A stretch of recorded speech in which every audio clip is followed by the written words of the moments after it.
Hello everyone and welcome to my channel Cooking for the Family. I'm Dyvonne. I'm going to share with you these wonderful ranchero beans, and I have made these beans to go with some carne asada that my husband has made. My husband has grilled up some carne asada. He makes great carne asada. So I'm going to share with you these ranchero beans and how to put them together. Great for barbecue chicken, meat, what have you. So I have here 4 cups of pinto beans that I've washed and I've rinsed really good and drained. I've got some jalapeno peppers, some white onion, garlic, and we also have our chorizo. So I'm going to share with you about chorizo if you've never bought it before, if you're not familiar with it.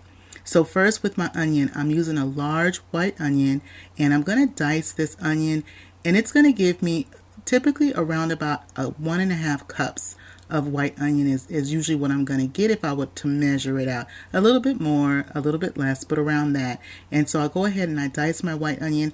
I dice my white onion about, like, say that dime size, not too big. You don't want them too big. So about dime size or a little bit smaller. Then I also have my 2 garlic cloves and my garlic. I go ahead and I'm going to mince that. And once I mince my garlic, I'm going to set that aside. Now next we're going to dice our peppers. I'm using jalapeno peppers. Now when it comes to the peppers, you can use a few different kinds of peppers. I'm using jalapeno, and I have these are about 3.5, about 4 inches or so in length of my peppers. I'm going to slice them, and I'm also going to take out the seeds and the membrane because I don't want my ranchero beans to be too spicy. Now you can definitely moderate your spice. You can, make your ranchero beans a little bit spicier, a little bit mild, especially if you're going to have small mouths eating it.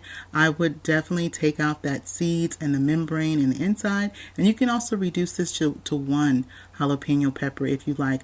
But once I take out the seeds and the membrane, it really is going to make sure that I'm going to have a nice flavor, but I'm not going to have a big kick of spice. Now, if you would like a big kick of spice, you can use what's called a serrano pepper. Serrano pepper is a thinner, small pepper, and it's going to be green in the produce section. That packs a bigger punch of spice and heat than the jalapeno pepper does. Now, if you have Hatch Chiles, and with the serrano pepper, you can use 1 serrano pepper, you can use 2, you can use 1 serrano pepper and 1 jalapeno pepper. So that's kind of like a variation. You can kind of mix it up a little bit. Another pepper you can also use is Hatch Chiles. I love Hatch Chiles. Went to a Hatch Chile roasting event, and we are all about the Hatch Chiles. So a Hatch Chiles, you can also use that as well in this recipe. And I will have the list of ingredients in the description box below and various peppers you can use for your ranchero beans. Now I'm using, this is a 1/2 pound of chorizo sausage.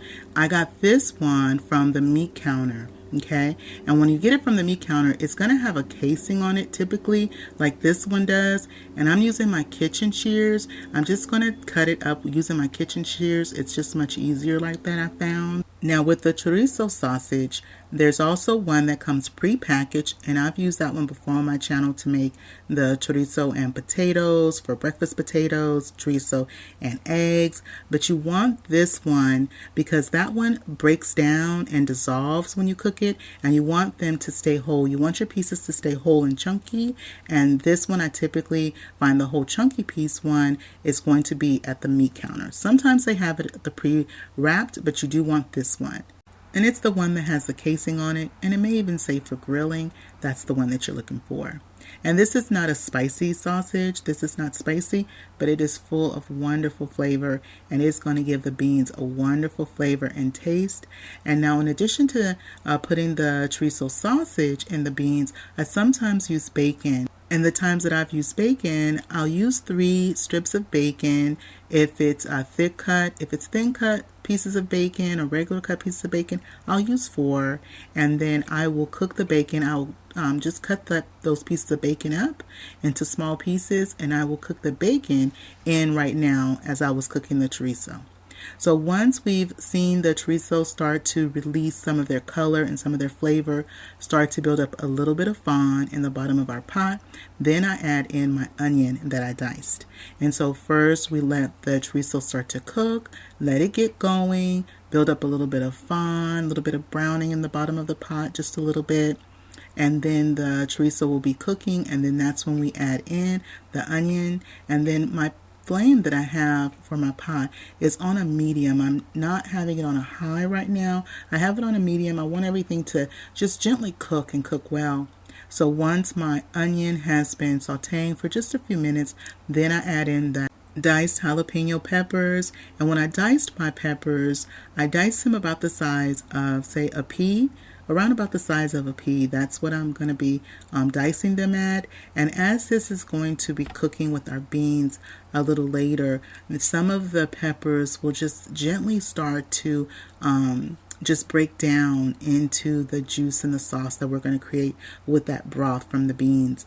Now this is what it's looking like, where the onions have gotten softer, our peppers have gotten softer, our chorizo has been cooking, and our chorizo is looking really good. Then I add in my garlic last. I add the garlic in last of all the things that I chopped, and that's because garlic doesn't take too long.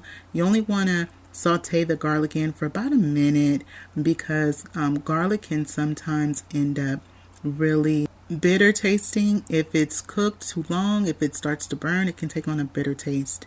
And so once my garlic cooked for about that minute and we sauteed, I added in 4 cups of water. So I went on and added in 4 cups of water to my pot. I'm scraping the bottom of the pot to make sure that I'm lifting up that fond that was on the bottom of the pot, so that way it can really help to flavor our beans. And once I've lifted up the fond, I'm going to add in those beans that we had rinsed, and then add in an additional 6 cups of water. And so I added in 3 cups, and then I added in another 3 cups, and so total we ended up adding in 10 cups of water. Now, depending on the pot that you're using, you're going to end up using anywhere from 8 to 10 cups of water total. And so you can always start off with 8 cups and add a little bit more water, because we're going to season our beans, but we're not going to season them right now. And if you were going to be using bacon in your beans, you wouldn't need as much seasoning towards the end. So I put my top on my pot, let my beans boil. They're about halfway done. I like to check on them. They're looking good. They're starting to get nice and tender. And you see we have this beautiful rich color that our bean broth has taken on. We see those peppers floating through there. It is looking good. It is smelling good. This is going to go perfect for our barbecue. I'm going to put the top back on, let the beans continue to cook. And the pot that I'm using, this is a 6.5 quart size. So I'm using a 6.5 quart size pot that I have. So it's time to check on our beans again. Our beans have been cooking for a little bit more than an hour and a half. As you see, our broth has also thickened up some. It is looking really good. My beans cook usually anywhere from an hour and a half up to 2 hours. Your beans may take a little bit less, a little bit more. You want to cook them until they're nice and tender. Your broth has reduced down some and has thickened up slightly. Now it's time for seasoning. I like to season my beans at the end, because then I can control really the seasoning. But then also, in addition to that, I found that when I put salt in the beginning, it takes a long time for the beans to really get nice and tender. And so I started putting the salt in at the end and seasoning them then, versus seasoning the beans in the beginning.